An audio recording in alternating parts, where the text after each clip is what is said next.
ఆధ్యాత్మిక పరిపూర్ణతను సాధించాలంటే సత్వరజ తమో గుణాలను అతిశయించాలి.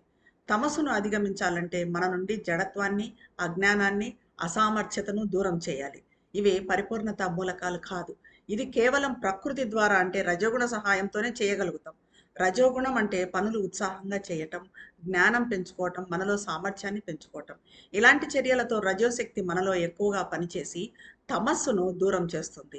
ఈ రజోశక్తి మళ్ళీ సత్వగుణ సహాయము తీసుకోవాల్సి ఉంటుంది. ఎందుకంటే రజోగుణంలోని అహంకారం, వ్యక్తిగత కోరికలు, భావావేశం ఇవన్నీ కూడా పరిపూర్ణతను ఆటంకపరుస్తాయి.